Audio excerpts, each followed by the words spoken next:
الإمام صلوات الله عليه عاش 3 مراحل من أشد المراحل التي عاشها الأئمة.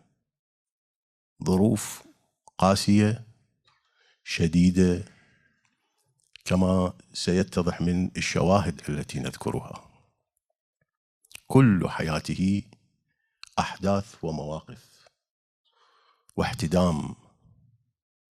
المرحلة الأولى مرحلة إمامة الإمام الصادق صلوات الله عليه. هذه المرحلة من الناحية السياسية كانت فترة انتقالية للسلطة من بني أمية إلى بني العباس.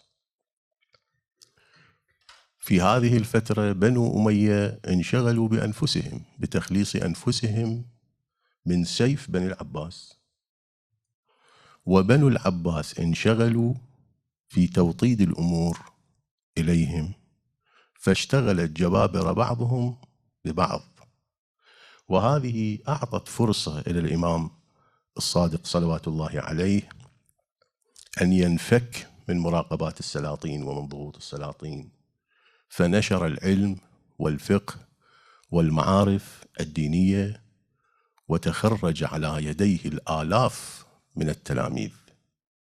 فترة عظيمة البركة كانت، رسخ فيها الإمام المذهب ونشر الأحكام والمعارف. هذه المرحلة عاشها الإمام الكاظم أيضا. المرحلة الثانية مرحلة تكون الدولة العباسية.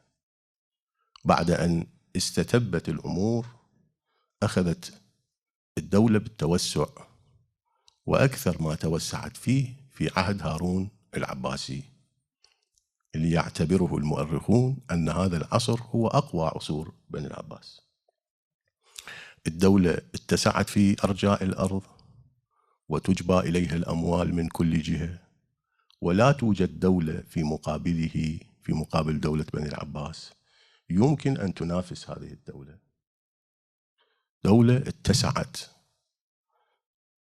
حتى ورد في القول المأثور المشهور المنسوب إليه أنه نظر إلى المزنة وهي في السماء وخاطبها: شرقي وغربي فأينما تمطري فخراجك لي.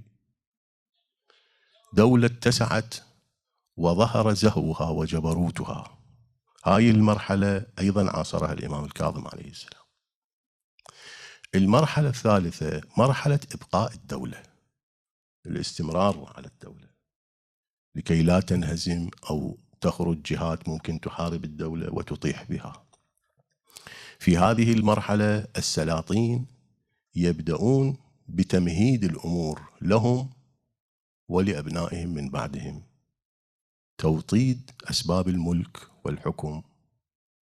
وفي مثل هكذا ظروف لا يمكن أن يستتب الأمر لحاكم غاشم ظالم إلا باستعمال السيف بحسب ثقافته وبحسب فكره، فيبدأ بتصفية الخصوم. كل من يعارضه ويخالفه منطقه السيف، يقتل ويبطش فيهم.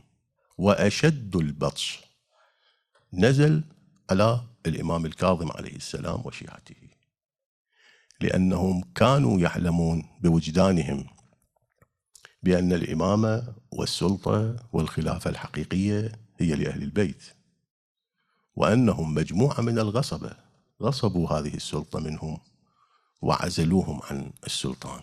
هذه الحقيقة أقر بها الجميع ممن يعتبر من رموز الدول من بعد رسول الله إلى بني أمية. رموز بني أمية، رموز بني العباس، كانوا يدركون هاي الحقيقة، أنهم غصبة أخذوا السلطة من أهلها.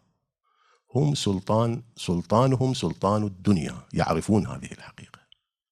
فأشد الظلم والقمع تعرض له الإمام صلوات الله عليه حتى يديم مثل هارون وغير هارون الملك له ولأولاده.